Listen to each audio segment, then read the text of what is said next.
Bueno, ¿qué tal amigos? Estamos de nuevo acá en Puentes de Papel por hora 60, en este ratito los miércoles de 13:30 a 14:30 y estamos acá para charlar un poquito sobre poesía, sobre las distintas tendencias que ha adquirido este arte, sobre los distintos autores, sobre aquellas personas que marcaron alguna influencia o han tenido que ver con el hacer, como digo, de la poesía. Estamos hoy con Constantino Cavafis, el poeta griego por excelencia, uno de los más importantes, si no es el más importante, dentro de ese mundo griego.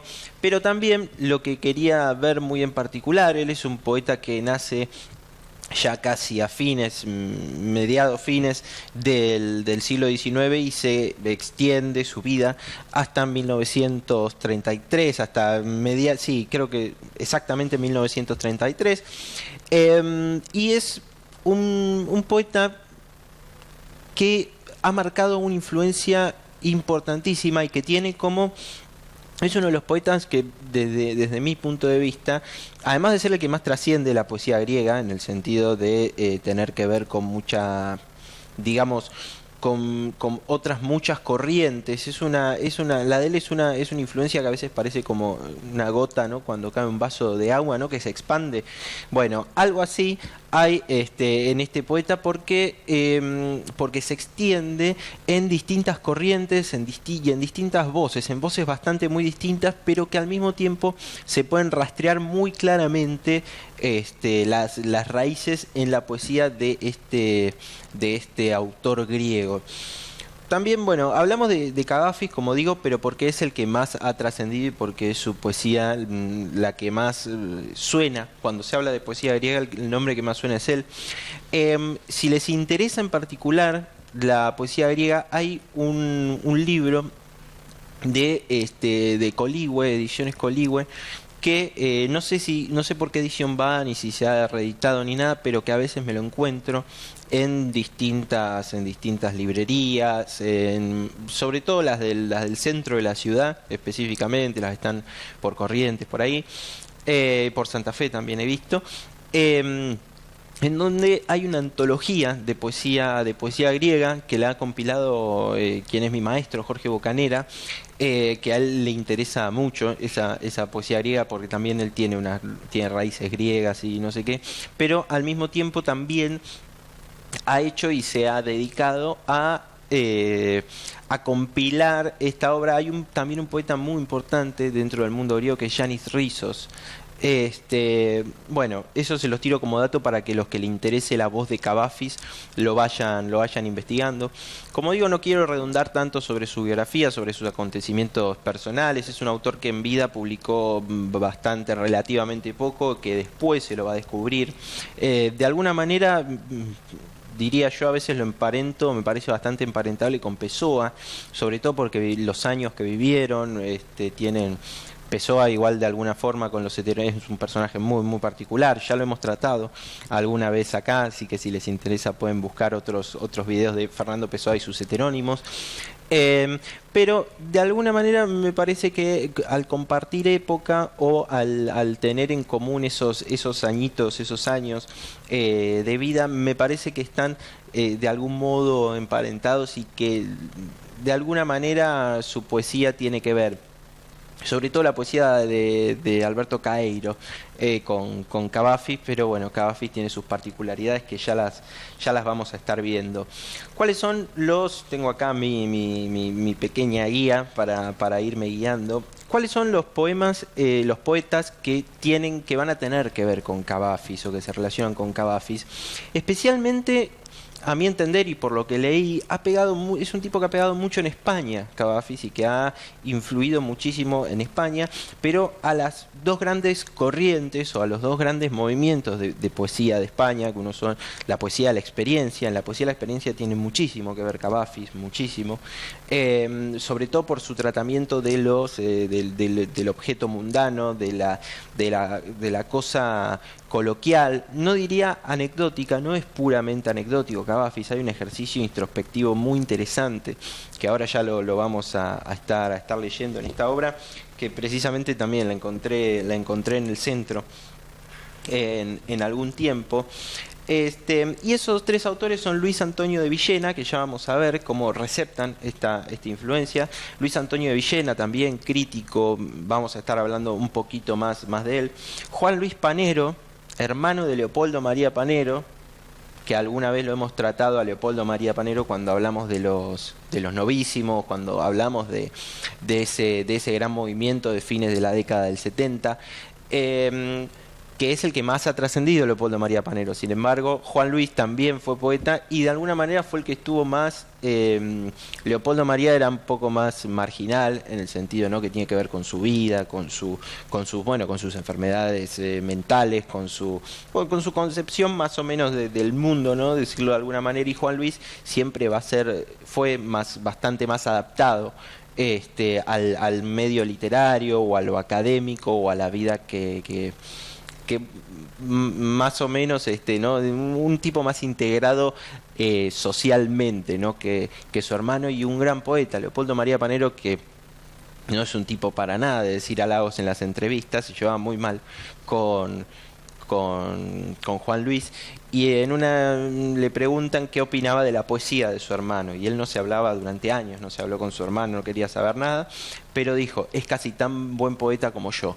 Así que Leopoldo María Panero haya dicho eso es un milagro, porque en general a todo lo contrario, siempre como que uno lo ve en las entrevistas o lo lee en las entrevistas y siempre es como bastante despectivo con algunos poetas. Sin embargo, él con su hermano tenía de alguna manera cierta, no diría admiración, pero lo respetaba mucho como autor. Y después una chica que descubrí haciendo este programa, que me pareció súper interesante su poesía, pero que además me parece muy interesante cómo, de qué manera influye Cavafis en la obra de ella, una poesía bastante narrativa. Estoy hablando de Esperanza López Parada, que bueno, después vamos a ir viendo cómo va tratando el tema rítmico. Me llamó mucho la atención, sinceramente, la manera de recibir la influencia de Cavafis, y cómo estos autores, que tienen voces sumamente dispares, ya los vamos a estar viendo, tienen de alguna manera la raíz común, o no raíz, pero ese halo común que se llama Constantino Cavafis. Como se dice, a Cavafis en general se lo relaciona con esta corriente de la que les comentaba y a la que le hicimos un programa, que es la poesía de la experiencia, pero me parece que la poesía de la experiencia toma solamente un aspecto de Cavafis, pero hay otro que lo toman los novísimos, lo toma la otra poesía, que es el profundo simbolismo que hay en la obra de Cavafis. Me debo el saber o el decirles si ha tenido alguna relación Cavafis con los simbolistas. No sé si son contemporáneos, me parece que contemporáneo de Mallarmé por un tiempito, no sabría decirlo bien, pero sin embargo hay un profundo simbolismo en esa cotidianidad que él describe o que él va describiendo, ¿no es cierto? También hay un ritmo muy particular, ya lo vamos a ir desmenuzando, pero mi manera de presentarles a Cavafis es un poquito esta, y ahora lo quiero leer un poco para que lo vayamos pensando juntos y para que después ustedes tienen la posibilidad de ver esto en video, así que pueden poner pausa, volver para atrás y todo eso. Es que leamos algunos poemas de Cavafis, y después ya en los siguientes bloques pasemos a estos tres distintos autores, para que veamos cómo, siendo diferentes, receptan la misma influencia. Yo quiero leer algunos poemitas de Cavafis para que vayamos entrando un poco en lo que es su mundo, ¿no? Este poema se llama Desde las 9 y dice: las 12:30. El tiempo ha pasado tan rápido desde que a las 9 encendí la lámpara y me senté aquí. He estado sin leer. sin hablar. ¿Con quién habla? Completamente solo en la casa. Desde las 9 en que encendí la lámpara, la sombra de mi joven cuerpo me ha estado persiguiendo, recordándome olorosas habitaciones cerradas, pasiones lejanas. Qué osadas pasiones. También me ha devuelto a calles ahora irreconocibles, animados clubs nocturnos ahora cerrados, cafés y teatros que ya no existen. La sombra de mi joven cuerpo también me ha traído cosas tristes, dolor familiar, separaciones, sentimientos de mi gente, de muertos apenas reconocidos. Las 12:30, ¿cómo ha pasado el tiempo? Las 12:30, ¿cómo han pasado los años? ¿No? Este es un poquito el registro de Cavafis, partiendo desde una experiencia pura, ¿no? Las 12:30, hasta ahí un espacio, eso también lo vamos a hablar en algún momento, es el que, esta característica de Cavafis es la que más recepta, desde mi entender, Luis Antonio de Villena, la idea del espacio, la construcción de una poesía desde ese contexto espacial. Primero se sitúa las 12:30, el tiempo ha pasado tan rápido desde que a las 9 encendí la lámpara y me senté aquí, ¿no es cierto? Esa idea, eso ya en los primeros 3 versos plantea el tema del poema, que es ese pasar del tiempo, eso que va a venir después, ¿no? Y con ese pasado inmediato, después hay una reflexión para todo lo que pasa dentro de él, ¿no? La lámpara también es este símbolo cotidiano de la luz, ¿no? Bueno, cómo va partiendo desde sí mismo, y después se habla de la sombra. La sombra también tiene un simbolismo muy importante en la poesía porque en general se hace referencia a lo más íntimo de uno mismo cuando se habla de la sombra. Entonces es de alguna forma ese paso del tiempo, ese transcurrir, ese mirarse la sombra es mirarse uno mismo, ¿no es cierto? Y enlaza a la perfección, ¿no? Esta situación de cotidianidades. Vamos a pasar un poco, y esto también es muy característico, esto que vamos a ver en Cavafis, que es la idea de la mitología griega. Tiene mucha relación con la mitología griega, pero lo baja de alguna manera muy a tierra, ¿no? Le saca ese jugo, ¿no? Que tiene la poesía clásica. Para hacer sus propios poemas y traer ese sentimiento que habla de todas las épocas, que es como el gran mérito, ¿no? De la poesía clásica y aún del teatro griego clásico. Un príncipe de Libia occidental se llama este poema, y dice: Aristómenes, hijo de Menelao, el príncipe de Libia occidental, fue querido por todos en Alejandría durante los 10 días que estuvo allí. En concordancia con su nombre, su vestido era también bastante griego. Recibió los honores alegremente, pero no los solicitó. Era modesto. Trajo libros en griego, especialmente de historia y filosofía. Por encima de todo, era un hombre de pocas palabras. Se sabe que era un profundo pensador, y hombre como esos, naturalmente, no hablan mucho. No era un profundo pensador, ni nada parecido, solo un hombre insignificante y risible. Asumió un nombre griego, se vistió como un griego, aprendió a comportarse más o menos como un griego, y todo el tiempo estuvo aterrado de estropear su imagen razonablemente buena, cometiendo alguna falta de bárbaro en griego, y los alejandrinos, como es su costumbre, empezaron a burlarse, gente malvada como son. Es por esto que se limitó a 2 o 3 palabras, con esmerado cuidado en su sintaxis y pronunciación, y casi se volvió loco, con tanta habla embotellada en su interior. ¿No es cierto? Y como veíamos esto, ¿no? Esta relación también del mundo más oriental, se puede decir, con el mundo occidental, ¿no? Este diálogo que se da entre estos dos, ¿no? Cuando habla también, ¿no? Cuando dice tanta habla embotellada en su interior, ¿no? Esa imposibilidad del poder decir, del sentirse un extranjero. Pero bueno, tampoco los quiero aburrir con demasiado análisis, porque sobre todo quiero ver la influencia de Cavafis, y también quiero ver que al que le interese, que está del otro lado, pueda en algún ratito, en algún momento, buscar algunos poemas de Cavafis, y rastrear a ver cómo en estos autores que van a venir ahora hay toda una influencia y toda una corriente muy importante. Así que nos vamos ahora al primer cortecito y ya volvemos con el primero de estos poetas, que es Luis Antonio de Villena, poeta español contemporáneo, vivo, y vamos a ver cómo recibe esa gran voz de la poesía griega que ha sido Constantino Cavafis. Bueno, ¿qué tal, amigos? Seguimos por acá, por Puentes de Papel, y ahora vamos a hablar un poquito de Luis Antonio de Villena, que es el primer poeta que he elegido para marcar o para ver cómo se siente la influencia de Cavafis. Él es narrador, él es ensayista, es crítico literario, es un crítico bastante importante, Meme España, además de poeta, ha sido jurado de un premio, de uno de los premios más importantes de allá, de la poesía hispanoamericana y sobre todo de España, que es el premio Loewe, de poesía, que se dan dos galardones, uno es de poesía joven y otro es de poesía de mayores, lo publica la editorial Visor. Y él, bueno, es el que ha sido,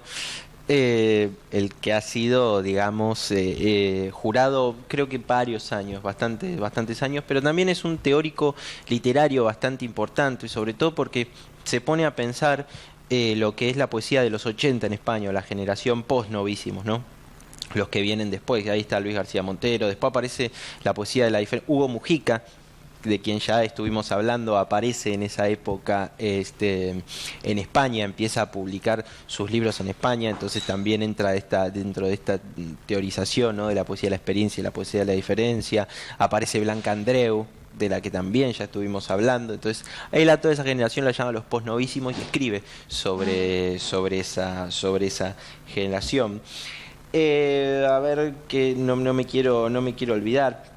Y su poesía también se caracteriza mucho por las referencias a la cultura popular, conocido como culturalismo, que ya lo habían practicado de alguna forma los novísimos, Pere Gimferrer sobre todo, ese poeta catalán que también tiene mucha influencia de Cavafis, se podría decir de él, pero bueno, habría que darle una vuelta de tuerca porque ya Gimferrer ya se mete con un mundo de ensueño, ¿no?, que es el mundo del cine, y bueno, y hace ahí una especie de mezcla, trabaja con collage y qué sé yo, pero a pesar de eso también la influencia de Cavafis está muy presente en él. Hay como dentro de Luis Antonio de Villena, hay como una especie de romantización o de una nueva romantización del hoy, del presente, ¿no? El vivir eso, los viajes, las calles, también hay mucho idealismo, que eso es más bien propio a él. Él viene después de los novísimos, pero a veces se lo caracteriza como uno de los novísimos, por su estilo de poesía. Sobre todo, a mí me hace acordar mucho a uno de los novísimos de los que no hablamos, que lo pueden buscar también, se llama José María Álvarez, que tiene bastante que ver con Luis Antonio de Villena. El tema del tiempo como espacio, también ahora ya lo vamos a ver, que esa es para mí el foco especial donde Cavafis se reúne con Luis Antonio de Villena, y también tiene una referencia linda, importante a lo que es la antigüedad clásica. Creo que hasta tiene un libro Luis Antonio de Villena que habla sobre la ciudad de Bizancio, hoy Estambul, después de Bizancio fue Constantinopla, después de Estambul, y habla un poquito de esa antigüedad clásica, de esa antigüedad idealizada, ¿no? Ese ideal de ciudad, de mundo, y también tiene algunas reminiscencias con lo que es de alguna forma como que se palpa un poco la arquitectura, lo que hay detrás de todo eso, que también se ve muy presente en el tono de Cavafis. Así que voy a leer algunos poemas de él para ir pensando juntos, ¿no?, esa influencia. Dice: celebrando delicia y ternura. Dice: y aquel círculo sacro cerró en torno nuestro. Todo era oscuridad y atmósfera callada. Un centro nos unía y una emoción muy cálida. Los cuerpos se rozaban exactos y encendidos, y la piel profería su lenguaje perfecto. Una dulce pasión en un círculo negro, mientras la hoguera, llena de sentidos, el tiempo y me cuenta tu mano la maravilla toda. Si algún día he de hablar en favor de la vida, no olvidaré esa noche en el círculo ciego, ni a ti, que me enseñabas minucioso lo eterno. ¿No es cierto? ¿No? Como que hay también esa descripción del espacio, ¿no? Primero hay una escena, esa escena de dos cuerpos, ¿no? Como que la escena se da en un tiempo y va de a poco, ¿no? Como cobrando como una especie de rueda, ¿no? De alguna forma. Este se llama El Desterrado. Y dice, el cuerpo envuelto en un gabán azul, muy ancho, la corbata cuidada, y alborotado el pelo por el viento de tarde, ¿no? Acá también está la descripción de Cavafis, ¿no? Como estábamos leyendo. Era un hombre tal, era una persona sabia, y que esto y que lo otro, ¿no? De eso tiene mucho Cavafis. Y acá lo está de alguna forma recreando, ¿no? El cuerpo envuelto en un gabán azul muy ancho, la corbata cuidada y alborotado el pelo por el viento de tarde. Pasea el hombre solo por una gris ciudad, hurgando en sus bolsillos cigarrillos rubios y cerillas malas. Se sienta en los cafés y bebe mucho. ¿Acaso lee un periódico sin ganas, mientras mira y le rondan ideas, casi siempre extrañas? Habla quizá con alguien un momento, pero semeja ausente la sonrisa forzada. Se va deprisa y caminando llega a tabernas o clubs de peor laya, donde de nuevo bebe, y entre una torpe música, un instante le embriaga una piel inmadura que la vista descansa. Dulce cuerpo floral, incipiencia suave donde habita la gracia. Unas palabras luego, y medio ocultas citas, ahora o mañana. Entra ya la noche con demasiado alcohol y el humo del tabaco, pegado entre las manos, abrirá la puerta de un piso frío, vacilante, con libros y papeles en desorden y botellas gastadas, y allí, tumbado en un sofá antes del sueño, escuchando las violas, derramó en el aire, sentirá ese hombre solo brotar lágrimas. Ha visto aproximarse al fin, hoy también, el ángel imposible que le salva, ¿no? Como que toma la cotidianidad tomando una dimensión metafísica, una dimensión emocional, una dimensión muy propia, de que está a medio camino entre el subjetivismo más puro, más total, ¿no? Donde ya también lo hemos hablado, ¿no? Donde el alma se expresa con un mundo alternativo, ¿no? Habla desde el interior para expresarse, ¿no? Esa idea del expresionismo, ¿no? La idea de tomar cosas del paisaje y relacionarlo con un sentir interno.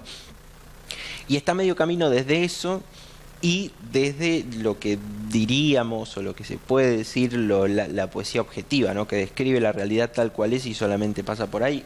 Está a medio camino, ¿no? Como Cavafis. Cavafis de alguna manera describe la realidad, pero hay un sentir interno dentro de esa realidad, ¿no es cierto? Mientras que el subjetivismo es de adentro para afuera, acá de afuera se asimila hacia adentro, ¿no? Como que la experiencia y lo que sucede pasa por el filtro interno, ¿no? Y un último poema para terminar con Luis Antonio de Villena, que dice, En la noche perdida se llama, y dice, esta es la dama rara, ojos de tizne negro y pelo negro tinto. ¿Cuántos años tiene la dama rara? Vieja es y eternamente joven. Los abalorios, el turbante, los anillos, su extrañeza. ¿Por qué desprende estupor la dama rara? Óyela hablar. Cuando tú has sido la esquina de la vida, sus palabras dislocadas, sus manos perturbantes, sus amores sin final. Un judío es uno que ha sufrido. Una amante loca fue una niña herida. Un maya, el habitante de un pozo. Esta es la dama rara. Te mira provocativa, inteligente, seductora, absurda. Su brillo oculta el llanto del Talmud. Su fulgor, carreras por la callejita del odio. Porque me despreciaron, nunca he querido ser más. Esta es la dama rara, expresionista, ultramoderna, más allá del mundo. Vieja es y enormemente joven, paladina de todo lo perdido, mariscala de las bambalinas, luz crepuscular, cristales hindúes, pulseras de cachemira, un ser brillante y absurdo, perdida en la cabellera de la destrucción. Me alojo en la alcoba de la vida. Ya no le importa qué dirás. Esta es la dama rara, Tardeus Aludra, que la conoció, la soñaba caminar por el futuro, ¿no? También acá, para mí este poema es uno de sus mejores poemas. También, ¿no? La situación de describir a una persona o de tratar de entablar ese diálogo sensible con una persona, de alguna manera se termina refiriendo a esa figura de la dama rara que no sabemos bien a qué se refiere. Se podría referir efectivamente a una mujer, pero también se puede referir a un país, por ejemplo, se podría referir a una época. Él también, Luis Antonio Villena, de alguna forma es un escritor del destape, del destape español. Entonces también tiene esa cosa, ¿no?, de ultramoderna, ¿no?, ese tipo expresionista. Bueno, justo estábamos hablando, ¿no?, del expresionismo. Y también aparece, ¿no es cierto?, esta relación. Como digo, está a medio camino del subjetivismo y del objetivismo, desde una vivencia muy interna. Luis Antonio Villena es un gran poeta de estos tiempos. Y bueno, eso es lo que tengo para decirles de él por ahora. Así que nos vamos a un pequeño cortecito y después ya seguimos con más Puente de Papel y la influencia de Cavafis en los distintos autores españoles. Bueno, estamos acá de nuevo, seguimos con Puentes de Papel, la recepción de la influencia de Cavafis en distintos poetas españoles. Acá tenemos a una poeta que se llama Esperanza López Parada, es doctora en letras, poeta también española. Encontré algún video en YouTube presentando algún libro de una poeta argentina que se llama Irene Gruz. Así que no resulta una desconocida para todos nosotros. Y dentro es un estilo completamente distinto a Luis Antonio de Villena. Pero, sin embargo, la influencia de Cavafis se palpita mucho, sobre todo con el yo del poema, cómo se relaciona con esa coloquialidad, qué vínculos establece con las distintas cosas, ¿no? Así como Luis Antonio de Villena era sobre todo el espacio, el momento, el tiempo, ella, para mí, lo que trabaja es la coloquialidad o el sentido de relación, vínculo entre los distintos objetos, ¿no?, con los que se establece. Tenemos entonces un poema de ella que se llama Cantina de Miragre. Ese poema dice: todos los amaneceres, durante 7 años, un dulce espectro tomaba mi forma, mi cadencia y ocupaba el puesto mío, la labor junto al torno. Corría yo con risa hacia el hortelano y el amarillo crecer de los guisantes. Y nunca discerní entre niebla dónde era que en verdad me sustituye. Si en la campanilla, en los ásperos deberes, o dentro de los rubios brazos de aquel, mi cuidador de hojas. El tiempo era el mediodía. Se apareció ante mí el ángel del Señor. Se presentó bordeando transparentes y pidió quedarse. Me rogaba pan, azúcar, malta, consumía la dispensa. Le pagué músicos y retablos. Bebía licor francés, probó cordero. Compraba ropajes, se tocaba con oro. Me malgastó la hacienda, me redujo a pobre. Por esto disculparéis que se me haga tan rudo, entended que de un cielo inmaterial desconfíe. Siempre lee sola y en un sitio grande, pero en una ocasión y hacia octubre, al ir al patio, se notó en compañía. A través del portal se le apagó la vela y en el salón la oscuridad era alta. Un soplo leve le tomó los hombros, le besó la nuca. Fue abrazo incierto, más único, y para no olvidarlo. Es un ritmo, como vemos, mucho más prosaico que lo que trabaja Cavafis. Sin embargo, están bastante emparentados. De alguna forma la respiración, me parece, ¿no? Que están bastante emparentados. Como les digo, aunque leímos algunas cositas de Cavafis, si lo pueden buscar y lo pueden ir viendo para poder ver lo que yo voy comentando, va a ser mejor. Tenemos acá una hora, así que no puedo detenerme demasiado en Cavafis, pero más o menos para ir mirando y para tener una idea de estos poemas, cómo se relacionan, y sobre todo una voz, digamos, ahora en este poema se nota más una voz un poco distinta de lo que veíamos de Luis Antonio de Villena. Este poema se llama Dies Irae y dice: el pueblo entero se congregó en su agonía. La vida la pasó guardando secretos muy oscuros. Sus labios se veían difíciles, hermosos para tomar agua. No vas a tener otra heredad que la que con tu peso desalojes. Pronuncia lo que ocultas. Pluma y papel preparados. 7 testigos expectantes la miran. Ella mueve la lengua, se rompe el sello, la ciudad hállase gris, la magnolia dispuesta. ¿No? Como vemos acá, invierte ese orden del poema que leíamos de Cavafis, ¿no es cierto? Como desde una situación muy particular y de una observancia del mirarse a ella misma en la escena, ¿no? De nuevo el yo con la coloquialidad, termina con esta idea de que la ciudad hállase gris, ¿no? La magnolia, un objeto tan material, en donde culmina toda esa reflexión interna y todo ese sentir interno, que es lo mismo que hace Cavafis, nada más que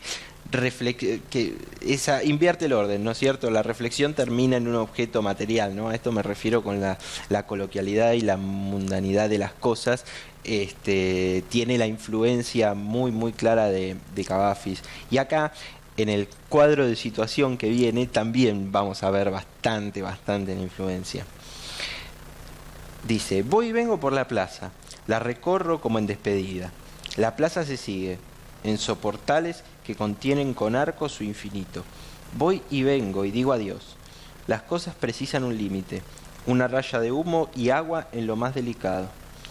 Lo real existe en la juntura, en la línea, cabal que los circunscribe y anima, ya que el perfil ahonda los volúmenes, y el horizonte es hoy campo de batalla, que extiende sus armas en el plano. Sobre él, en fuga, somos solo relieve. ¿No? También, ¿no? Empieza, bueno, y acá empieza con la situación, ¿no? Y termina culminando con una reflexión interna, ¿no? Que le va suscitando que le va sucediendo, ¿no? Con ese paisaje, y va entrando de a poco en ella misma y en su vida, ¿no? Esto también es una constante bastante importante dentro de la poesía de Cavafis.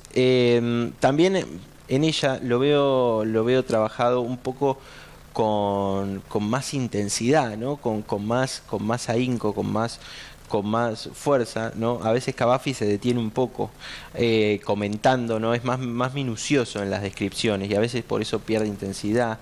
Al contrario, Esperanza gana un poco más de fuerza, ¿no? De alguna forma por esa intensidad que se lee. Eso también hay un acortamiento de silencio de alguna forma, ¿no? Como que va cada palabra una tras otra y eso te va llevando de alguna manera. Ahora dejamos acá a Esperanza López Parada. También les digo que sigan leyéndola si pueden, encontrando material de ella en internet o comprando sus libros también a través de la web. Y bueno, y ya vamos a pasar para terminar con este gran poeta de los novísimos que se llama Juan Luis Panero, y como vamos a ver también la influencia de Cavafis, también en una voz muy única y muy personal, ¿no? Como también la de estos otros dos autores. Y bueno, vamos a ir viendo cómo recibe a Cavafis Juan Luis Panero. Pero antes quiero ponerles un videíto de él para que lo vayan conociendo un poco, y ya estamos de vuelta. Viéndonos de este programa que hemos de llamar Hora 60. Recién estábamos viendo algunas imágenes del poeta que vamos a tratar ahora. Me quedan pocos minutitos. Quiero pasar ya a su poesía, pero antes comentarles un poquito. Es uno de los 9 novísimos poetas españoles, aquel libro de María Castellet. También hay un programa acá dedicado a los novísimos, que si les interesa lo pueden ver. Y bueno, y encontramos a este poeta que siempre queda relegado, ¿no? O queda como un poco olvidado, un poco a la sombra, por ese gran genio, ¿no? Que fue Leopoldo María Panero y su poesía. Pero que también es muy interesante y me parece que es el que más recibe la influencia de Cavafis. Aunque Leopoldo María Panero también es importante, y lo nombra más de una vez en sus poemas a Cavafis.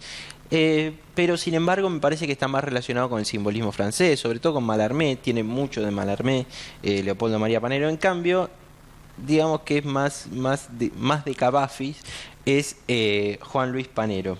Vamos a leerlo un poquito para que también encontremos qué similitudes y qué diferencias hay, ¿no? Entre Esperanza López Parada y Luis Antonio de Villena. Este poema se llama El último baile y dice: no son llamas en el cristal, qué absurdo. Mi humo lo que entra por las rendijas de la puerta. No, son las luces de las barcas y del puerto. El humo de un cigarrillo, aquella noche de principios de verano en la Riviera. Bailaba y bailaba para mí sola, para todos, para nadie, con aquel oficial francés. Recuerdo su blanco uniforme. Mientras Scott gritaba y maldecía, me insultaba, mirando fijamente una botella. Pobre Scott, ¿dónde estará ahora? No, cierto que no son llamas abrazando Steel puerta cerrada y esos cristales rojos que saltan al vacío. Son las luces, los farolitos de aquella fiesta y las copas rompiéndose entre carcajadas cuando la pequeña orquesta tocaba Coge una estrella para mí. Claro que no son llamas, son bengalas iluminando el cielo, aquel jardín y el baile, y luego nuestros cuerpos desnudos en el mar, el roce del agua fría y Scott nadando a mi lado, besándonos entre las olas. Pobre Scott, ¿dónde estará ahora? Tal vez haya muerto. Mejor para él. Así no podrá leer mañana o pasado en los periódicos los siniestros informes sobre un cadáver carbonizado, ¿no? Qué motivo también, ¿no? Qué intensidad que tiene Juan Luis Panero. Y al mismo tiempo, bueno, lo que estábamos diciendo, ¿no? La idea de la situación, la idea de los objetos cotidianos como manera de describir un ambiente, ¿no? El tema de las copas chocándose, ¿no es cierto? Las risas, ¿no? Ya nos da una idea y ya nos mete en esa sensación que va sintiendo el yo cuando habla de todas estas cosas. Miremos este es un poema más no tan para afuera, sino más interno, donde dice, se llama Lo que queda después de los violines, y vamos a ver un poquito de esto. Dice: cuando te olvides de mi nombre, cuando mi cuerpo sea solo una sombra borrándose entre las húmedas paredes de aquel cuarto, cuando ya no te llegue el eco de mi voz ni el resonar cordial de mis palabras, entonces te pido que recuerdes que una tarde, unas horas, fuimos juntos felices y fue hermoso vivir. Era un domingo en Hampstead, con la frágil primavera de abril posada sobre los brotes de los castaños. Pasaban hacia la iglesia apresuradas monjas irlandesas, niños endomingados y torpes de la mano. Arriba, tras los setos, en la verde penumbra del parque, dos hombres lentamente se besaban. Tú llegaste. Sin que me diera cuenta, apareciste y empezamos a hablar, tropezando de risa en las palabras titubeantes, en el extraño idioma que ni a ti ni a mí pertenecía. Después te hiciste pequeña entre mis brazos y la hierba acogió tu oscura cabellera. A veces las cosas son simples y sencillas, como mirar el mar una tarde en la infancia. Luego la escalera gris, larga y estrecha, la alfombra con ceniza y con grasa, tus pequeños pechos desolados en mi boca. Sí, a veces es sencillo y es hermoso vivir. Quiero que lo recuerdes, que no olvides el pasar de aquellas horas, su esperanzado resplandor. Yo también, lejos de ti, cuando perdida en la memoria esté la sed de tu sonrisa, me acordaré igual que ahora, mientras escribo estas palabras, para todos aquellos que un momento, sin problemas ni dádivas, simplemente se entregan, desconociendo razas o razones, se funden en un único cuerpo más dichoso, y luego, calmado ya el instinto y resumante de estrenada ternura al corazón, se separan y cumplen su destino, sabiendo que quizá solo por eso su existir no fue en vano, ¿no? Y bueno, se podría decir muchas cosas sobre también la poesía de Cavafis. A veces también Cavafis toma este tono, mejor dicho, Juan Luis Panero toma este tono de Cavafis, ¿no? Que es el tono tan intimista, tan de contar, sin dejar de describir este espacio, ¿no? Fíjense que es una manera completamente distinta de tratar el espacio en Luis Antonio de Villena y en Juan Luis Panero, ¿no? Que es de los tres autores de donde más se nota esta influencia del espacio. Uno, ¿no es cierto? Uno hace una descripción y el otro es el movimiento, ¿no? El movimiento del paisaje, la monja que pasaban, ¿no es cierto? Para llegar a una situación. Y otra vez el tema del tiempo también muy presente en los tres autores. ¿Y de qué manera tan distinta? Bueno, toda esa manera de verse y de relacionarse con el tiempo tan distinta tiene raíz en Cavafis, sin ninguna duda. Es una interpretación y una lectura de Cavafis, que bueno, como les digo, espero que lo vayan buscando y que lo vayan viendo para poder rever el programa y poder, bueno, de alguna forma ir matizando lo que yo les voy contando de cada autor. Bueno, hemos llegado al final de Puente de Papel de esta edición. Espero que les haya interesado, que les haya gustado. Háganme caso con el tema de buscar algunas cosas de Cavafis e ir viendo para contextualizarlo. Yo soy Agustín Mazzini.